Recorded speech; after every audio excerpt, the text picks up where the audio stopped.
अब हम भगवान श्री राम पर हमारी विशेष सीरीज के 15वें अंश में आपको सीता जी की अग्नि परीक्षा के दूसरे भाग के बारे में बताएंगे। कल भी हमने आपको बताया था सीता जी की पहली अग्नि परीक्षा के बारे में, आज बताएंगे दूसरी अग्नि परीक्षा के बारे में।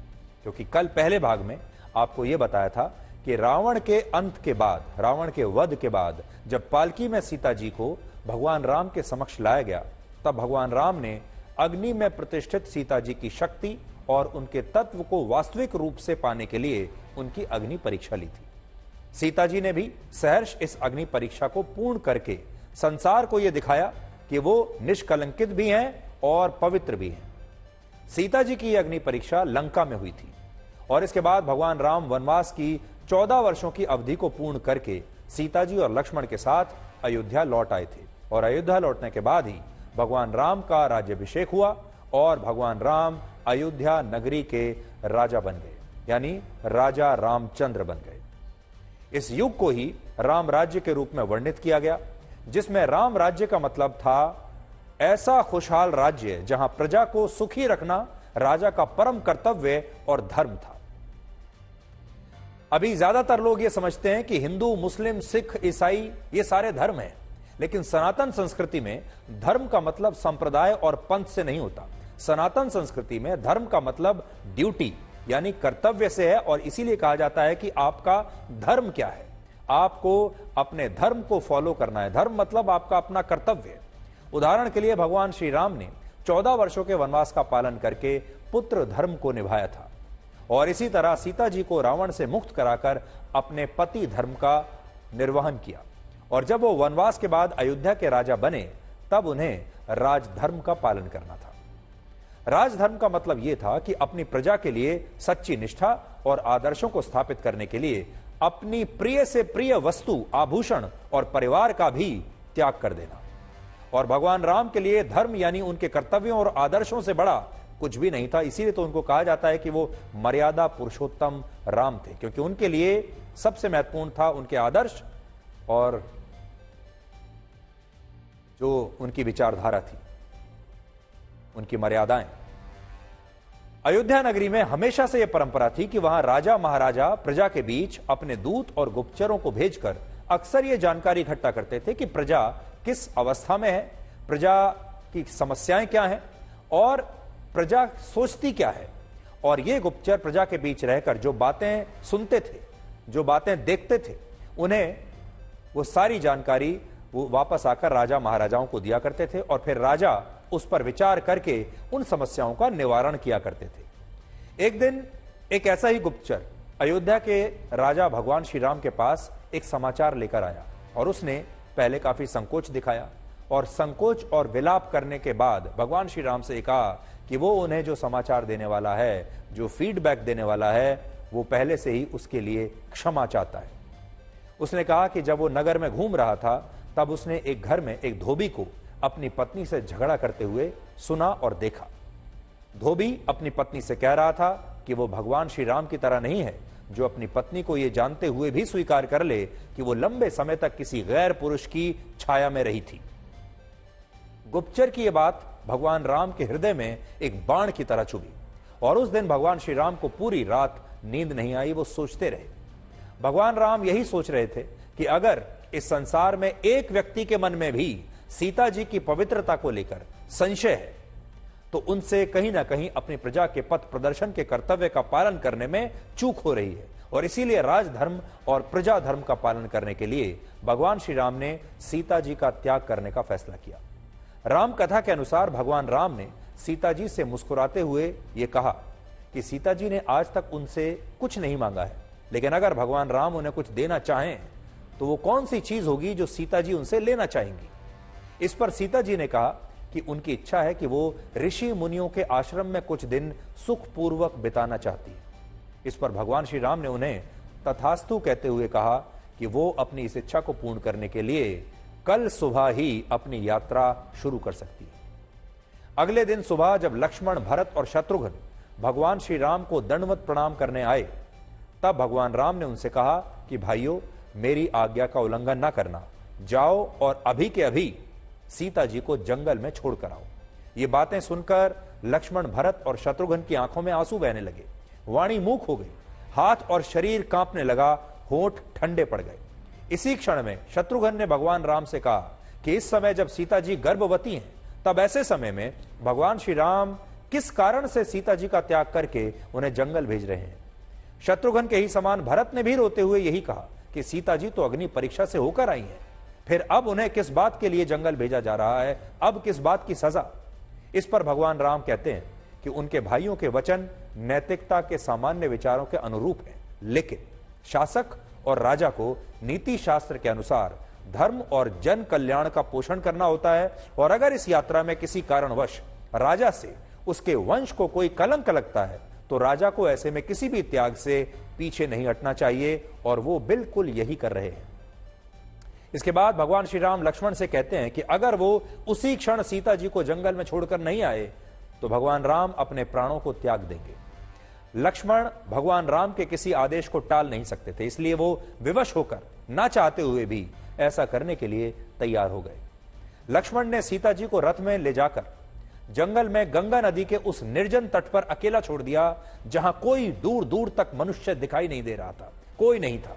लेकिन इसके बाद सीता जी ने उनसे कहा कि उन्हें तो उस स्थान पर कोई आश्रम दिखाई ही नहीं दे रहा, और भगवान राम ने तो उन्हें ऋषि मुनियों के आश्रम में जाने के लिए भेजा है, लेकिन यहां तो ना कोई मनुष्य है ना कोई आश्रम है। इस पर लक्ष्मण कहते हैं कि वो तो सिर्फ भगवान राम के आदेश का पालन कर रहे हैं, और उन्हें अब सीता जी को यहीं जंगल में अकेले छोड़कर वापस जाना होगा। इसके बाद लक्ष्मण रथ मोड़कर वहां से चले जाते हैं, और सीता जी भी गंगा के निर्जन तट पर मूर्छित हो जाती है। हालांकि इसी दौरान महर्षि वाल्मीकि गंगा नदी में स्नान करके आश्रम लौट रहे थे, अपने आश्रम वापस जा रहे थे, और उनकी नजर तब सीता जी पर पड़ी, जिसके बाद सीता जी उन्हें अपनी पूरी कथा सुनाती हैं, और फिर महर्षि वाल्मीकि उन्हें अपने आश्रम में लेकर आते हैं, और इसी आश्रम में बाद में सीता जी लव और कुश को जन्म देती। राम कथा में यह भी कहा जाता है कि भगवान राम ने जंगल में छाया रूपी सीता को भेजा था, और सीता जी भी इस बात को अच्छी तरह से जानती थी। इसके अलावा भगवान राम को सीता जी के चरित्र पर रत्ती भर भी किसी प्रकार का कोई संदेह नहीं था। भगवान राम तो सिर्फ राजधर्म को निभा रहे थे, जिसके लिए अगर उन्हें स्वयं के प्राणों का भी त्याग करना पड़ता तो वो इससे कभी पीछे नहीं हटते। यहां एक बड़ी बात यह है कि भगवान राम की लीला पर प्रमुख रूप से 2 ग्रंथ लिखे गए हैं, जिनमें एक है महर्षि वाल्मीकि की रामायण, जिसे महर्षि वाल्मीकि ने भगवान राम को भगवान मानते हुए नहीं लिखा। उन्होंने रामायण के अलग अलग कांड लिखे, और उन्होंने जो देखा वही उन्होंने रामायण में बताया, क्योंकि वो भगवान राम के समकालीन थे, भगवान राम से प्रभावित नहीं थे। यानी उन्होंने निष्पक्ष होकर भगवान राम की कहानी लिखी, यानी वो रामायण काल में क्योंकि जीवित थे, उन्होंने सब कुछ अपनी आंखों से देखा था।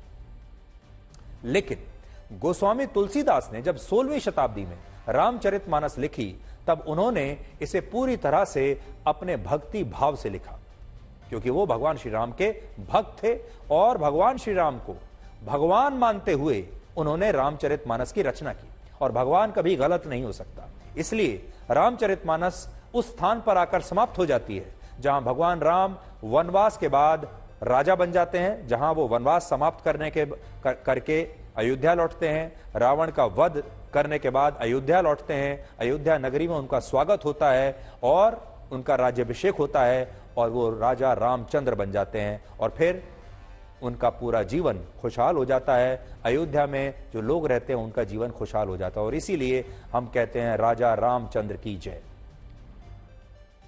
तो तुलसीदास की जो कहानी है रामायण की, वो यहीं समाप्त हो जाती है, उन्होंने इसके आगे नहीं लिखा। जबकि महर्षि वाल्मीकि की रामायण के उत्तरकांड में वनवास के बाद सीता जी के वन में जाने का भी प्रसंग है। हालांकि कुछ लोग ये भी कहते हैं कि उत्तरकांड को बाद में जोड़ा गया था, और इसकी रचना महर्षि वाल्मीकि ने नहीं की थी, ऐसा भी कहा जाता है। तो ये हमारी जो सीरीज है, ये हम लगातार आपको दिखाते रहेंगे। भगवान श्री राम की इस कहानी से लगातार आपका परिचय हम कराते रहेंगे। अब हम आपको अयोध्या का वो पहलू दिखाना चाहते हैं जो अब तक अंधकार में रहा है। भगवान श्री राम अयोध्या के राजा दशरथ के सबसे बड़े पुत्र थे, जिन्होंने भगवान राम के वनवास पर जाने के बाद उनके वियोग में हे राम कहते हुए अपने प्राण त्याग दिए थे। और इसके बाद भगवान राम के भाई भरत और शत्रुघ्न ने अयोध्या में ही राजा दशरथ का अंतिम संस्कार किया।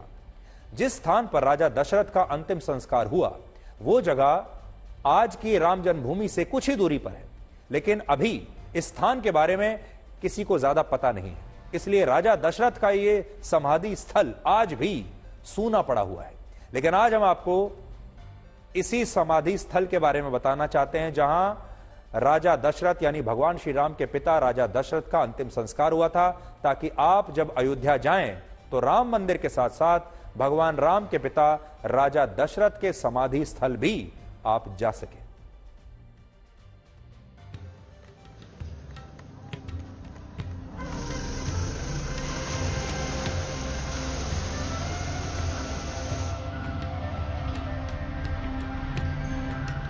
हम इस समय राम की पैड़ी पर हैं और यहाँ से अब हमने जीपीएस पे डाल दिया है राजा दशरथ का समाधि स्थल। ये वो जगह है जहाँ अमूमन लोग नहीं जाते हैं।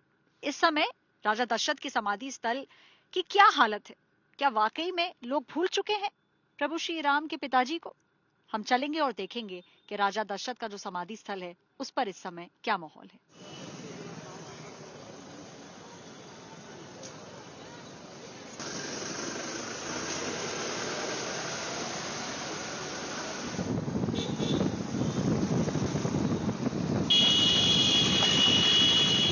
सरयू घाट से महज 17 किलोमीटर दूर है प्रभु श्री राम के पिताजी यानी कि महाराज दशरथ की समाधि। एक मंदिर का निर्माण यहाँ पे किया गया है और एक भव्य द्वार भी बनाया गया है। लेकिन जहां लाखों की संख्या में लोग जाते हैं अयोध्या, लोग जाते हैं हनुमानगढ़ी और रामलल्ला के दर्शन करने, वहीं पर दूसरी तरफ ऐसा लगता है कि उनके पिताजी यानी कि महाराज दशरथ को तो दुनिया भूल ही गई है। यहाँ पर बड़ी मुश्किल से आपको कुछ गाड़ियां जाती हुई नजर आएंगी और अंदर जो मंदिर है जहाँ पे उनकी समाधि है वहां पर भूले भटके कोई अगर आ जाता है तो वो भी बहुत बड़ी बात मानी जाती है। एक बार अंदर चलेंगे और देखेंगे कि आप वाकई में जब अयोध्या के अंदर पैर रखने की जगह नहीं है, लोग रामलल्ला के दर्शन के लिए भीड़ लगा के और कई सारे लोग जो हैं वो यहाँ पर पहुंचे हुए हैं, क्या उतना ही उत्साह लोगों को प्रभु श्री राम के पिताजी यानी कि दशरथ जी की समाधि देखने में भी है या कहीं ना कहीं उनको भुला दिया गया है? राम जन्मभूमि हनुमानगढ़ी कनक भवन दशरथ महल सरयू स्नान इत्यादि दर्शन करने के बाद ही वापस चले जाते हैं। अब बात आती है चक्रवर्ती महाराज दशरथ। प्रभु श्री राम के पिता यानी कि राजा दशरथ, उन्होंने जब अपने प्राण त्यागे थे उसके बाद उनकी एक समाधि बनाई गई थी। यहाँ पे जो समाधि आपको नजर आ रही है यही वो जगह है जहाँ पर दशरथ जी का दाह संस्कार किया गया।